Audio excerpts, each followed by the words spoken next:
Spent the last 4 years watching Syfy's Battlestar Galactica. Any fans? Nice. And I watch it religiously, which is why I am thrilled to have the opportunity to introduce Craig Engler, the Senior Vice President and General Manager of Syfy Digital.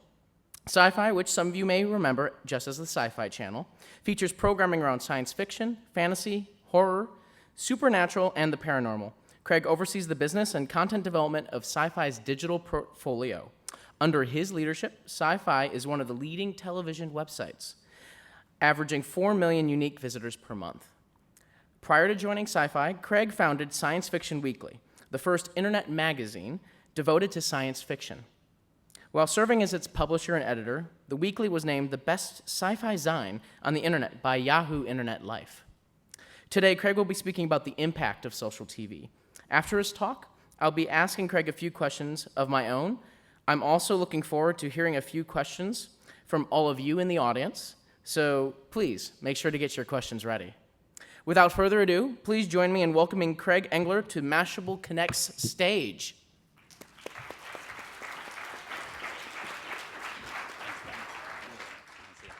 Hey, everybody.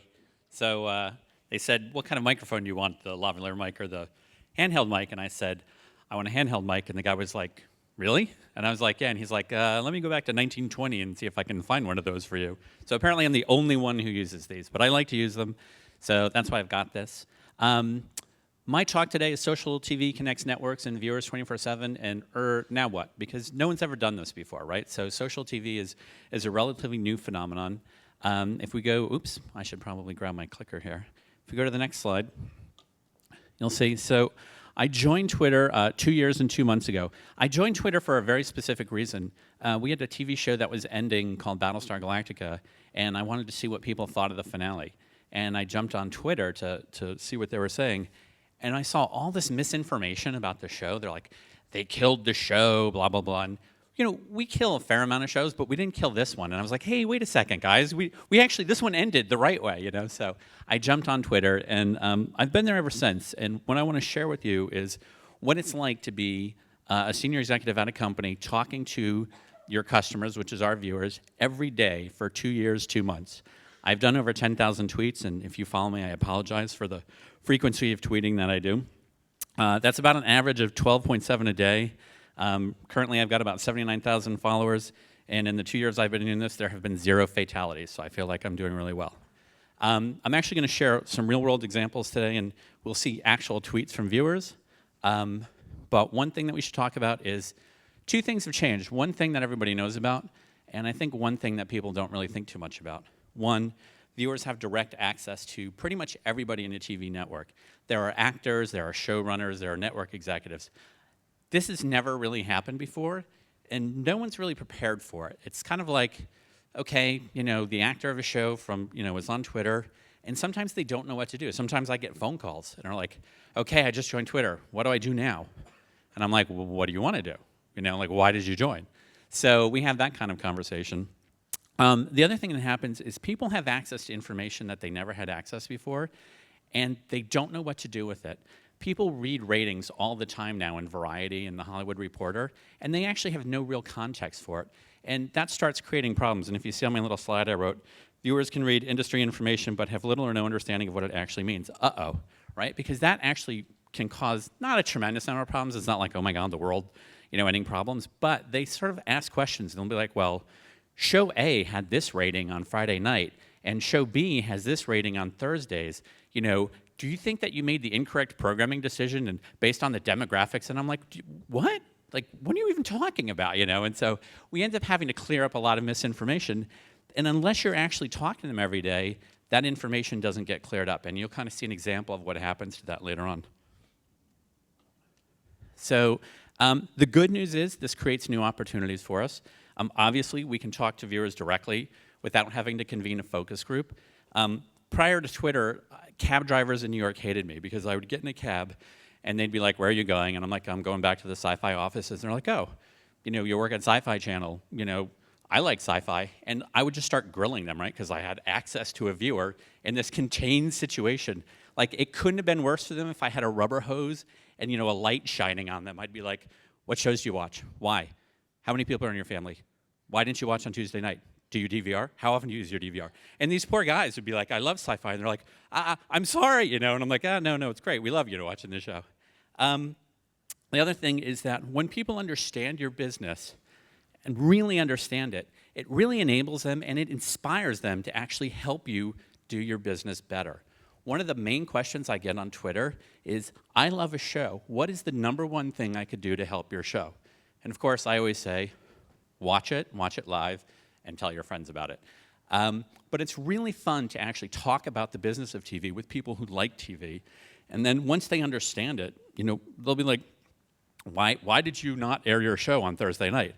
And I'll say, well, Thursday night was Thanksgiving, and HUT levels, households using televisions, changed dramatically during TV Thanksgiving.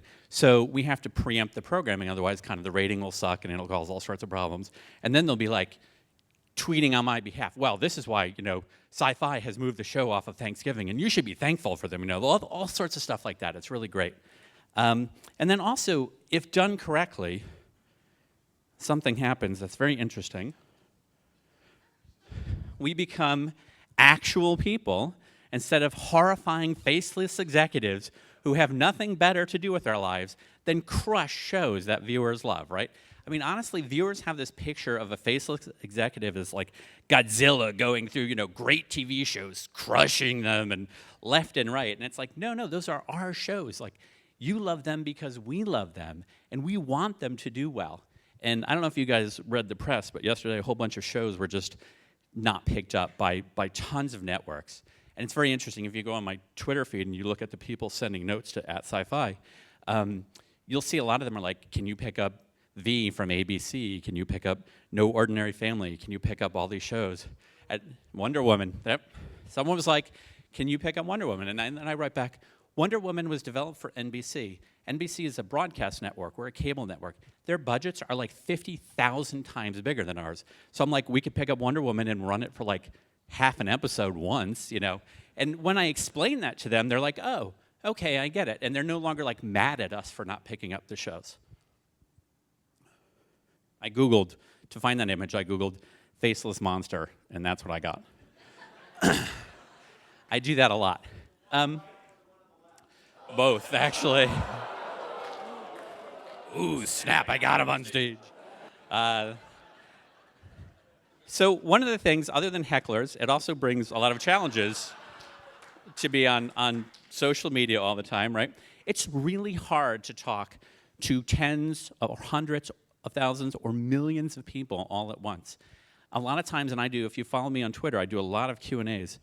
I'll say, okay, do you guys have any questions? They'll fire off some questions at me, and I'll fire off some answers. For every question I answer, there's like 20 or 30 in 5 seconds that I haven't gotten to. So the volume is great. So it's really tough. There are some great tools out there that can help you. And I'm just old school. Like, I actually just look at Twitter on a web page, like my Twitter feed, and I just scan through it kind of when I ask questions and just pick out stuff that either like a lot of people are asking, so I know I'm servicing a lot of people at once, or stuff that's just kind of fun and interesting. The other thing is, even though it's really hard to talk to all these viewers, you can't really not do it, and then that goes with the next point is, once you start, you can't stop. I'm kind of expected, and you'll see this later on in a slide I have, I'm kind of expected to be online 24/7 now because I'm an internet guy and I'm online 24/7 anyway. But if I'm not there, people start to sort of get like, well, why isn't he there? Why isn't he answering our questions? Does he hate us? And it's like, the sort of low self-esteem of the internet can really like come into play when you're like everybody's friend and then you kind of stop talking to them for 10 minutes. They're like, where is he? Where'd he go? What did we do wrong? So, that's a real challenge. The other time is, when you invite people to ask you questions, sometimes the answer is no, and that's really hard. Sometimes people say, well, we have a show called Stargate Universe that just ended, and people were very upset that the show ended. And they started a Facebook page, and there's 45,000 people who have joined the page, and there are 45,000 people saying, can you continue the show? And I'm out there being like, I'm sorry that we can't, and I try to explain why. And in this case, I actually penned this really long letter to fans about why we couldn't, and they get it now. But it's really hard to actually go and talk to people and say, oh, I'm sorry, no. And then the last thing is you do have to deal with a lot of disgruntled people. About, I would say, 0.5% of the people who follow me on Twitter are upset about something, but they're so upset, they seem like 50% of the people at Todd, right? They're the people that will retweet you over and over, day in and day out, and I constantly get, well, you answered someone else's question, but you didn't answer mine, you hate me. And I'm like, no, I just didn't get to you know what I mean? And I actually send a lot of direct messages to people when they do that, because, that's someone who, they're expressing, that, oh, you hate me, but they're really saying is, like, I want to talk to you, why aren't you talking back to me? And you have to kind of look at the disgruntled people and see why they're disgruntled. Let me see if this is the next slide. Real world examples. So when I got on Twitter, this was one of the first tweets I got. Dear Syfy, your version of the Dunwich Horror was so bad, I had to be taken to the emergency room because of anal bleeding. Thanks. So when I saw that, I had a reaction. Oh my God, oh my God, oh my God. What can I possibly say to this person who actually is very involved in social media? And she might be in the room, I don't know. Okay, just checking. So this is kind of, I went into my thought process. How do we handle this? What do we do? And of course, my first instinct was, I'm not going to talk to that person. First of all, they have a really serious medical issue. And second of all, I don't feel like they're going to really want to, join a rapport with me. So I thought about it, and I said, you know what, I'm gonna do something. So I sent her a note, and I said, please stop watching the show immediately and get to the emergency room, and I hope you get well soon. So, and I only did that because the tone of her tweets were such that I sort of felt this would be well received. So this was her response. She wrote, rolling on the floor laughing. Craig from Syfy just sent me a direct message wishing me a speedy recovery. I'd prefer better programming, but at least they have a sense of humor. She actually later offered, when she was in New York, to come and buy me a beer. And I'm very forward-thinking on Twitter. I don't really think I'm ready to cross that line yet, but I do have a very nice offer. So all kidding aside, what happens if you don't participate? Again, Google is my friend here. I found this great quote from T.S. Eliot. Where's all the knowledge we have lost with information? There is so much information and so little context that people really don't know what to do with it. So this leads to really interesting situations. I'm just going to take this so I don't have to keep going back to the podium. So, oh, I'm sorry, I have to go back to this. Occam's razor, there's a couple caveats here. First of all, the simplest explanation is most likely the correct one. If you go to Wikipedia, Wikipedia will tell you I'm wrong. That's not what Occam's razor means. You can actually go while you're on the internet. They think I'm a Philistine for using this sort of colloquial definition of Occam's razor, but it's the one I'm going to use because everyone uses it. And basically it means, if there's a lot of explanations for something happening, usually the simplest one is the best. When a TV show is taken off the air or canceled or moved, the simplest explanation is it wasn't doing well. The ratings weren't there. We can't always go out and explain that in so many words to fans, and so something called, I just made this up, Macau's razor, which is the opposite of Occam's razor, is the most complex explanation, is most likely the correct one. So I'll give you a great case study, The Strange Case of Terminator, The Sarah Connor Chronicles. This was a show that ran on Fox for 2 seasons and was canceled. We picked it up in repeats and we started airing it on Thursday nights. The ratings were not really that great, and after a couple weeks, we pulled it off the air, and we did it rather quickly because the ratings weren't really that great, and we had to make a sudden change. And we don't really have a lot of time. When you pull something off the air very quickly, it's very hard to message that to viewers, because a lot of them aren't going to your website, they're not reading your Twitter feeds, they're not even watching your commercials, so you can't even say, next week at this time there's thus and such. So basically, they didn't have any information. So Macau's razor applied, and these are actual quotes from fans on a Terminator wiki. Syfy yanked these episodes for a reason other than poor ratings, and this is my favorite. This is so ominous, and they won't tell us why. It's like, oh, okay. It's like, clearly something dreadful is going on behind the scenes with this show. This guy said, so it wasn't because of numbers. They actually did their own analysis of ratings and determined that it wasn't ratings, which was a rather flawed analysis. Maybe somebody at Pacific, actually, I think he's talking about Pacific Core, a company who's an investor in the show, saw the ad for the new Terminator shows and hit them with a lawsuit to stop showing the new stuff. This is possibly the most far-fetched thing I've ever read in my entire life. It doesn't, it's not right, it's not even wrong, it's so bad, right? It's like, it's not even close, right? So I stole that quote from somewhere, by the way. And then some guy actually calls me out on the wiki. I think it's really silly that we haven't heard a single thing from Syfy. What is kind of lame is that Craig Engler seems to be purposely ignoring fans on this subject. I'm like, I actually just got called out on the Terminator wiki because we didn't, we weren't airing the show. So basically, I just went on and said, I know that there's a lot of, questions about Terminator. The ratings weren't good, and we pulled it off. Like, it was very simple. A lot of our ratings are public, so I said, you can just go look yourself. A lot of times I do that. On the plus side, and I don't know if you guys can see this or not, this is what happens when you do it well. The first, that's Patrick Swayze. The first three things are actually, Google has this new analytics feature which they've enabled for some users. And I don't know if you can see, so on the top line, do you see that sort of yellow thing and then the green thing? When they put the box around them, that means like there's something unusual going on. The volume is really high. So, and I'll read this tweet to you guys. I said, reminder, there are new episodes of Stargate Universe and Sanctuary on tonight. Please help spread the word. When I ask people to help spread the word, they do. They listen to you.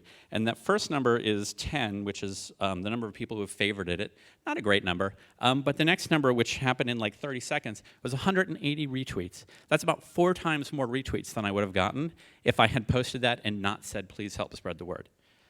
So when you do this stuff well, when you're talking to fans, when you're asking them stuff, they respond. There's another one that said, geez, this is so small, I can't even read it. The mid-season finale of Fact or Faked is on tonight. If you're a fan, please help spread the word. I started adding if you're a fan because I'd say, please help spread the word. And people would write back, I fucking hate that show. Why would I help you? So now I'm like, okay, that's a fair point. Like, I can't really ask you to spread the word about the show if you don't like it. So I started including if you're a fan. It kind of circumvents the whole blah, blah, blah, right? The next one was new episodes of Fact or Fake. Please help spread the word with a retweet if you're a fan. So this leads me to sort of 2 social media safety tips for you. I don't know if you've ever watched the movie Roadhouse. Roadhouse is one of the best films ever made. It's about Patrick Swayze, who is a bouncer at the Double Deuce, a pit of a bar where every night fights happen, and he comes in and he tells the bouncers who are their first thing has been, there's a fight, I'm going to go in and start swinging and breaking heads.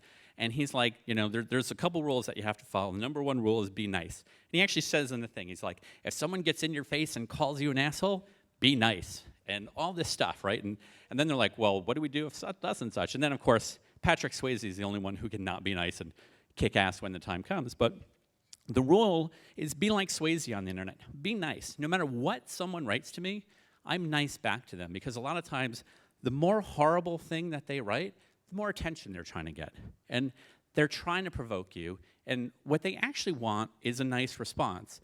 And if they'll be like, all executives are faceless bean-counting monsters, and I'll write back, no, here's my picture, something like that. And they'll be like, oh, he's kind of cool. And really, they just wanted to sort of poke the hornet's nest because they weren't getting a reply. And then the other one is it's okay to ask. A lot of times there's a lot of sort of consternation about, well, what do we do about this? What do we do about this?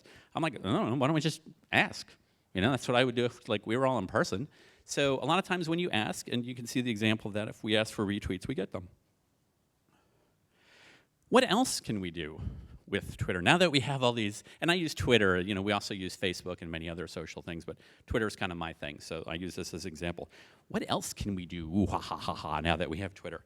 Well, previously useless information suddenly gains a lot of social currency. So this is another example I used.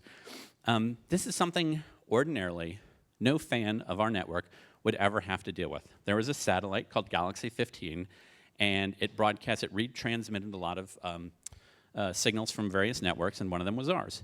And for whatever reason, the satellite stopped working. It actually there's a term in the satellite industry called a zombie satellite, which is a satellite that is still broadcasting shit out, but it's completely out of control. So it kind of moves into the path of a bunch of other satellites and kind of messes them up too. So, and they have actual protocols for dealing with them. And I thought, wow, our audience is like really interested in science and technology. Normally, we would never tell them what was going on, but I was like, let me throw this out there on Twitter. So communication has been lost with Galaxy 15, one of the satellites that transmits Syfy and HBO and ESPN and others. That means our cable's standard definition feed will be off the air on Sunday at 4 a.m. for an hour or two while they switch to a satellite. Normally, we don't do a lot of service announcements about Sundays at 4 a.m., right? But I thought, okay, this will be fun. So what's the response I got? Having fun on Twitter is fun. Fans started writing back. We all know it's a preemptive Cylon maneuver. Our alien overlords have taken control of this satellite and will soon be transmitting their demands. It's the start of the invasion. Quick, grab your tinfoil hat. So basically what we've done is we've taken this kind of, heretofore useless bit of behind-the-scenes information that frankly even I don't need to know. But we found it interesting enough to sort of share with the audience. The audience really got excited about that.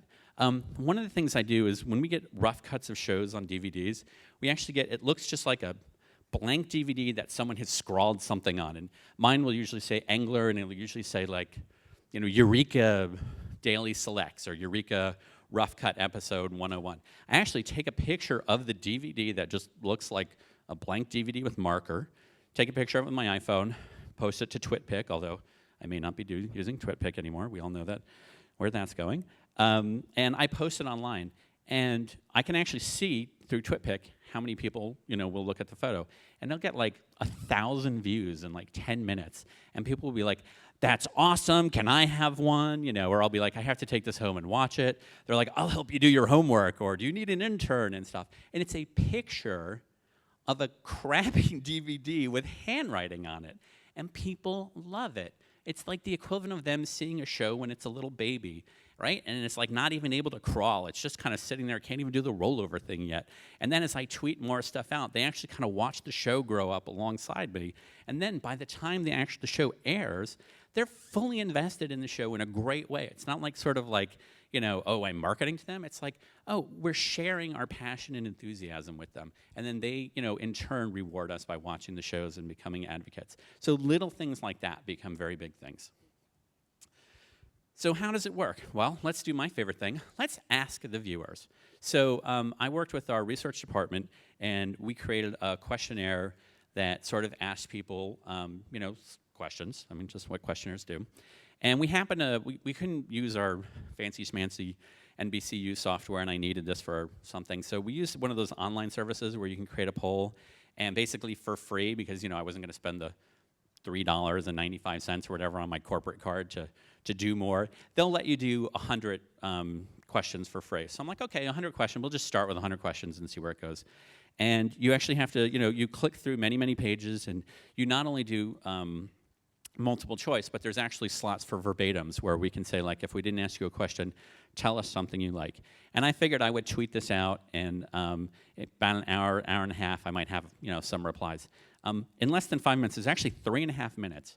100 people, 3.5 minutes after I sent the tweet, went through, filled out the entire survey to the end, including verbatims, and every single one of them had verbatims in 3.5 minutes, and the poll automatically closes at that time. And I tweeted it, I went away, I got back, and people were like, your poll's broken, your poll doesn't work. I was like, oh shit, I just asked people to go to a poll that doesn't work. I'm like, oh, it's completely full in 3.5 minutes. So that was really exciting, right? Because again, like, you actually had to go through, pick, it was like one of those, pain in the ass things where it's like, is it 10 or 9, if you had a good feeling about the network, would that be 7 or 8 compared to 6 or 2 on question 3C or whatever. So it was actually, a little bit of an effort to fill it out. So the response was fantastic. First of all, we said, how often do you read the feed? 85% read several times a day. This makes a lot of sense because these are self-selected people who are already following me and who answered a tweet in 4.2 seconds. So they are definitely, it's not surprising that 85% of them read several times a day. 10% of them read once a day, 5% of them read once every few days. 0% of them read fewer than once a week. Nobody, and I have tons of feeds where, and I apologize if I follow you, but I don't really pay attention to them some weeks, you know what I mean? Time goes by. So these guys are really paying attention. The next thing is, what have you done? This is really important to us. What have you done because of reading our Twitter feed? 76% visited the syfy.com website. I have asterisks by each of them, and if you go down, you see my little footnote. These are fracking huge numbers. My God, we do things, and we're happy if like 14% of people do them. And here you've got 76% visited a syfy.com website. That's because I post links to stuff about our show, and that often those links go back to syfy.com. More importantly, even more exciting, 71% have checked out a new sci-fi show because of something they read on the feed. 66% have retweeted a post about a sci-fi show. 47% sampled a show they weren't already watching. That's, again, like an enormous number. And again, take this with a grain of salt. You're talking about 100 people out of a sample of 100 out of 79,000, and they're self-selected and blah, blah, blah. These are still huge fucking numbers, right? 42% watched an episode they would have missed. One of our biggest things in TV is if people like watch an episode of a serialized show, they will drop out as a viewer unless they can catch up. So we constantly have to remind them, watch the new episode, watch the new episode, watch the new episode. So that's a great number. And then this is so ironic to me. The worst number is 40% told a friend about a sci-fi show. 40%. If 40% was the top number and all the numbers were worse than that, we'd think 40% was a great number. 40% is the lowest number that we had in this survey. So like this stuff kicks ass. Here's another one. Has the feed made you more or less likely to watch sci-fi?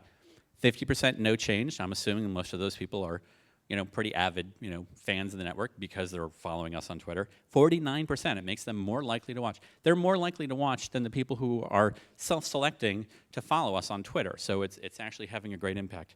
1% is less likely, and the asterisk there is I unfollowed that guy, and then I said, just kidding, I didn't unfollow him. That was supposed to be funny. Thank you. I like the pity laugh. This is my favorite slide. I like to bring this out. We have other networks within NBC Universal, and I won't mention any by name or Lisa Shaw in the audience from Bravo. If you follow other TV networks, how do we compare? 78% Syfy does a better job than other networks. 17% Syfy is about the same. 5% isn't as good as the other feeds. Asterisks, I unfollowed all of them. Just kidding. So what you're seeing is, we have this kind of interesting approach to social TV and how we talk to people, and it actually really works. So people really enjoy it, and they do a lot of stuff for us. So this next slide is a mystery because I went to bed late, and I don't know what it is. So let's hit the button and see what we get. Oh, this is one of my favorite slides, too. I can't believe I forgot it. So HP did this survey. They created this algorithm to look at how many people respond to your tweets, how many people retweet your tweets. Now, I will tell you, this is a little bit of a setup because I do a lot of give away a lot of stuff from the network, and I do it as retweets. So that actually cranks your retweet level. I was talking to the guys at Twitter, and they were like looking at the analytics, and they're like, holy shit, Craig, your feed is like 40% of people are retweeting. That puts you in like the top 1% bracket. Like, what are you doing? And I'm like, I'm giving stuff away. And they're like, oh, okay, it's not really that great. So take this with a grain of salt. The algorithm is on the left. I have no idea what that means. If you ever audition for the Matt Damon role in Good Will Hunting, you might be able to tell me what this is. I don't. At the end of the day, though, what it did is it gave 10 people who had sort of the most, I forget, there was a specialized term. It was like basically social influence on Twitter. Mashable is at the top. Look. Well, nice job. Excellent. You'll also see Google. Ashton Kutcher, of course, because Ashton Kutcher apparently is Twitter. The Onion, a Mashable competitor whose name I will not utter here for fear of being stoned. And look, hey, that's me, Syfy, right? They actually did this, even though I have, compared to Ashton Kutcher, I have like no followers. Because they're such an active, engaged audience and they're doing all this retweeting, it actually gives us way more influence than the number of followers. When they did this study, I think I had 42,000 followers, and they actually put a note in the study that said, there's millions of people, and as low as 40,000. And I was like, you mean the guy at the bottom, So it was really cute because it was basically like tons and tons of people have way more followers, and then little old us, who's actually has a lot of influence through all the stuff we do. Who's on Twitter from Syfy? This is actually, I just did this quick snapshot, and apparently I was mousing over Tia Carrera when I did this because her name came up. but she was in a guest star in our show, Warehouse 13. This is actually just a quick snapshot of the people I happen to personally know from 3 of our shows. And if you do the math, there's about 60 people on there. That just happens to be 60 people that I know from these shows. I don't know everybody who works on the shows. There's probably 4 times that from these 3 shows alone. And we don't have 3 shows. We have dozens of shows. There are hundreds and hundreds of people from our shows on Twitter. And what that means, and again, I use Twitter as an example for social TV. That includes Facebook. That includes Tumblr. You know, everybody is doing the same things, right? That is, oop, lights are coming up. That is a huge reach for us. And as you can see, if we do it well, it moves the needle. So the opportunity as a TV network is absolutely astounding for us. And I think, thank you, that's the end of the presentation.